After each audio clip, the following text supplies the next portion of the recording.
All right, so today we're going to deep dive into something really cool, using AI to create avatars Okay. for this futuristic Holobox concept. Sounds fun.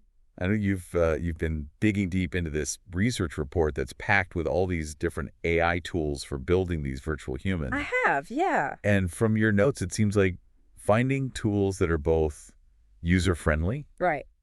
and you work in real time, that's key for you. Real time is very important for this. Exactly. No one wants to wait around for their avatar to render. Definitely not. So the report kicks off with a big question.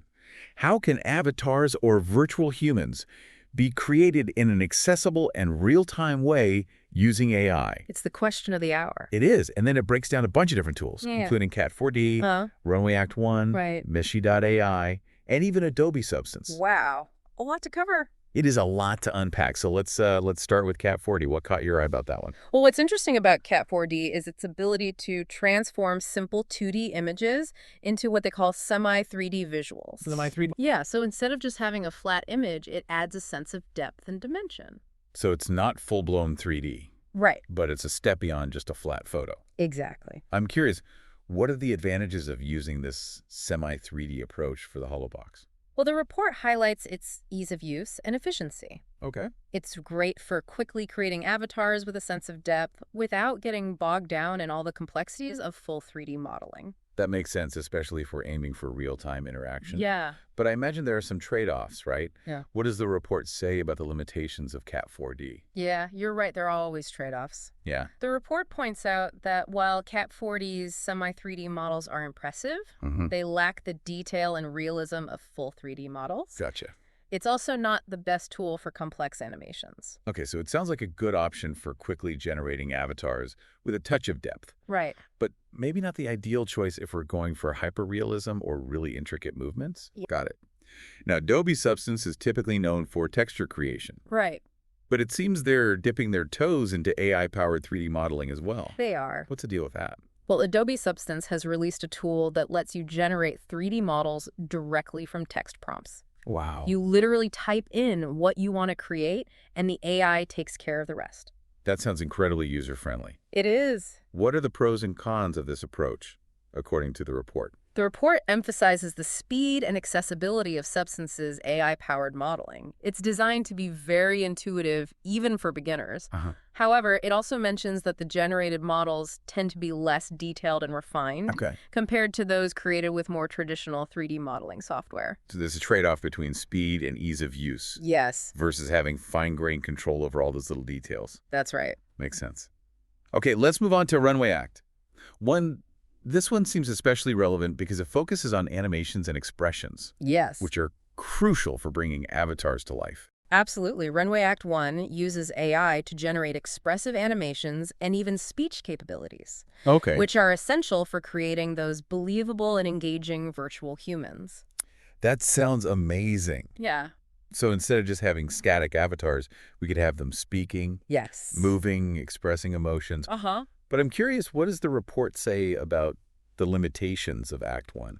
Well, one thing to keep in mind is that Act 1 is primarily focused on animations and videos, Okay. not so much on the creation of the 3D models themselves. Got it. So integrating it with other 3D modeling tools might require some extra work. So it's more about adding the performance element Yes, to an existing avatar rather than building the avatar from scratch. exactly. That's an important distinction. Now, there are two more tools from Runway that caught my eye. Okay. Runway Camera Control and Runway Realtime-Gen. Oh, yeah. What can you tell me about those? So Runway Camera Control is all about controlling the visual perspective in real time. You can smoothly zoom pan and create these dynamic camera movements to make the whole experience more cinematic and immersive. That sounds perfect for creating those wow moments within the Holobox. Right. But I'm guessing, like Act 1, this tool isn't designed for 3D modeling itself.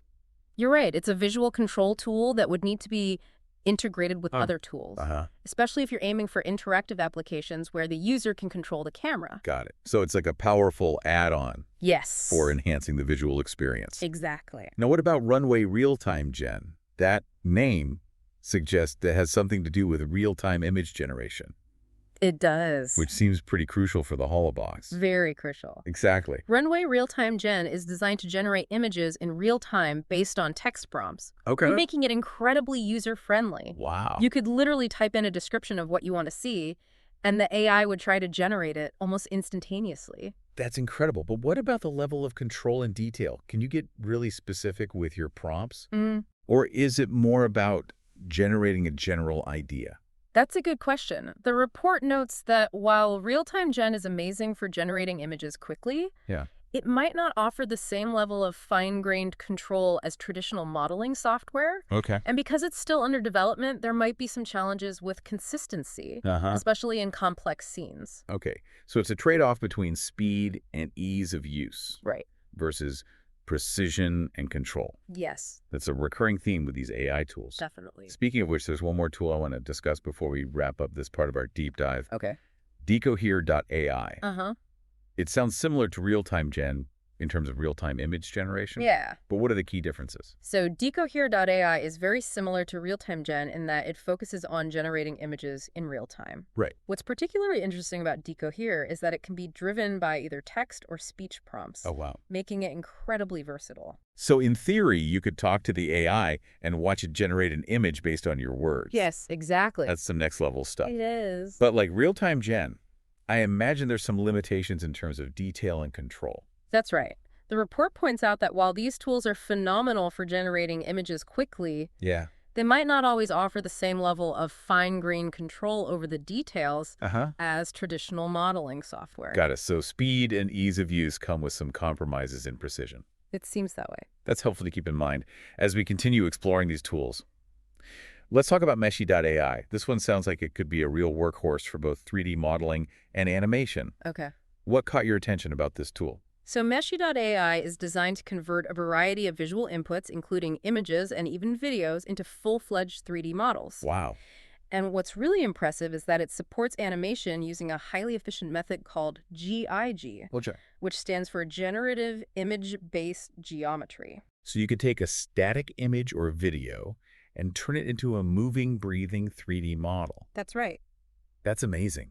Yeah. But I'm sure there's some things to be aware of. Mm-hmm. What does the report say about the potential downsides of using Meshy.ai? The report notes that the quality of the 3D models generated by Meshy.ai can vary depending on the quality of the input. Okay. So garbage in, garbage out, as they say. Right.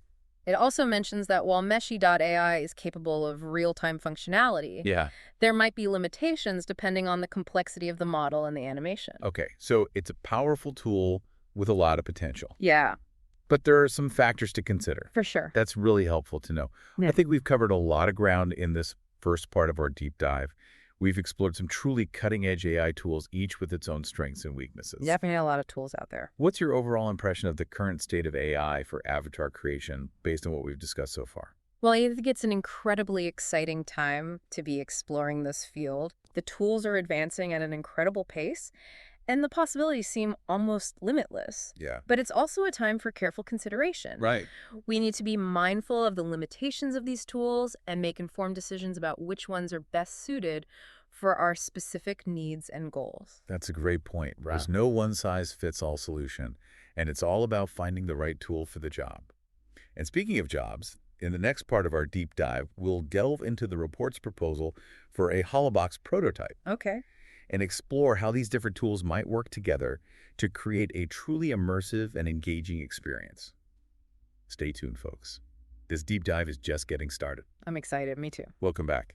It really is amazing to see how rapidly this whole landscape of AI-powered avatar creation is evolving. It is. We've covered some seriously impressive tools. We have. Each with its own unique capabilities. But now I'm kind of curious to see how all these pieces might fit together. Yeah. The report actually proposes a prototype for the Holobox, right? That's right. It outlines a potential framework. For creating a real-time interactive avatar experience within the Holobox, focusing on using voice commands to drive the process. Okay, I'm definitely intrigued. Let's say I'm standing in front of the Holobox, ready to create my virtual self. Okay. What happens first? What did the researchers see as the key components of the system? Well, the report highlights several crucial components. Okay. One of the first steps is converting speech into something the AI can understand. Right. They recommend using a reliable speech-to-text API, such as Google's, for accurate transcription. Yep. It's like having a conversation with the AI where it understands your every word. That makes sense.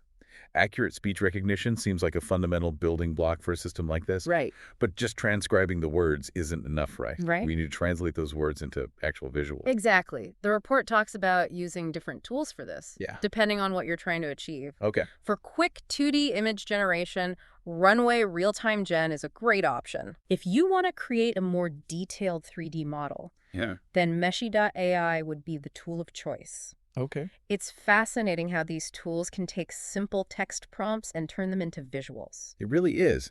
And thinking back to Cat 4D, even if you're not working with full 3D models, you could still add a sense of depth to those 2D images to make them more immersive. You could. I'm starting to see how these different tools could potentially complement each other. Yeah. But what about bringing those visuals to life? Right. Where do things like expressions and animation come in? That's where Runway Act 1 comes in. Okay. They propose integrating Act 1 into the system to add expressive animations regardless of whether you're working with 2D or 3D. Right. Imagine speaking a command like, make the avatar smile, and seeing it happen in real time. That would be incredible. Yeah. And thinking about those dynamic camera movements we talked about earlier, runway camera control could add another layer of polish to the whole experience. Absolutely. Being able to control the camera in real time could create a more cinematic and engaging experience for the user. Yeah. It's like directing your own virtual reality show. This all sounds so cool, but I also want to be realistic. Sure.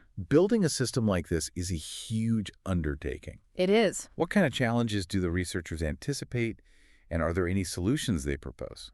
Well, they do highlight several potential challenges. Okay. One is ensuring consistency and coherence in the generated visuals, especially in complex scenes. It's one thing to generate a single avatar. Right. But what if you want to create a whole virtual world with multiple characters and objects? Yeah, that makes sense. And I can imagine that achieving real-time performance, especially with detailed 3D models and animations, could require some serious computational power. Absolutely. The report stresses the importance of balancing detail and realism with performance. Yeah. It's all about finding that sweet spot where the experience is both visually stunning and responsive. Right. They also emphasize the need for thorough testing at each stage, from speech recognition, accuracy, to the quality of the generated visuals. So it's not just about developing the technology, it's also about making sure it works seamlessly and reliably in practice. Right. It's interesting to see how they're thinking about both the creative possibilities and the practical realities of building a system like this. Definitely a lot to consider. Exactly.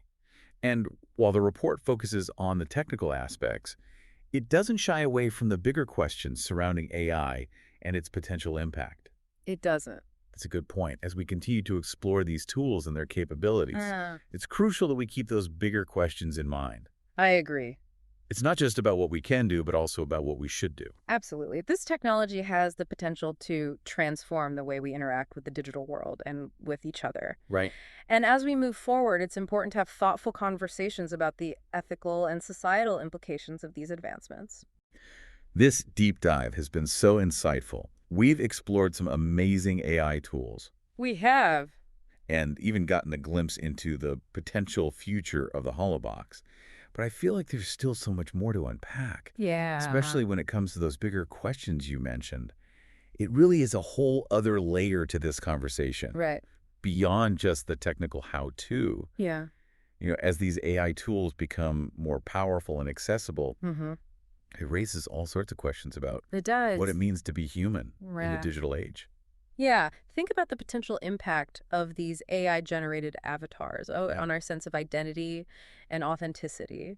If we can create digital versions of ourselves that are practically indistinguishable from our physical selves, what does that mean for our understanding of what's real? It's mind-boggling, really. Yeah. It's almost like stepping into a science fiction novel. Right. But it's happening right before our eyes. It is. And it's not just philosophical questions either. There are practical considerations, too. Exactly. Take the use of AI-generated avatars in professional settings, for example. Okay. How do we ensure they're not being used to deceive or manipulate people? Right. The potential for misuse is definitely there. It is. And building on that, Yeah. how do we address the potential for bias in these AI systems? Oh, that's a big one. If these avatars are going to be a part of our future, Right.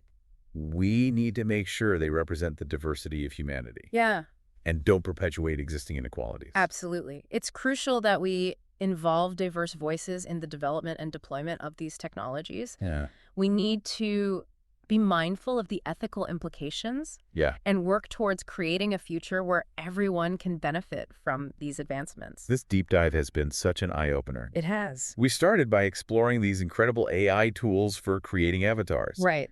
But we've ended up contemplating some Yes. of the biggest questions facing humanity in the digital age. It's true. It's a testament to how powerful these tools are and how rapidly this field is evolving. We've only scratched the surface of what's possible. Yeah. And it's both exciting and a little daunting to think about where this technology might take us. I agree. It's a future filled with potential, Yeah. but also one that demands careful consideration Yes. and responsible development. And on that note, I think we've reached the end of our deep dive. It's been a fascinating journey exploring the world of AI-powered avatar creation. It has. From the technical intricacies to the broader societal implications, there's Yeah. so much to ponder and discuss. Absolutely. And the conversation doesn't end here. Right. We encourage you to keep exploring these ideas, to ask questions, Uh-huh. and to be a part of shaping the future of this incredible technology. Until next time, keep diving deep. Keep diving.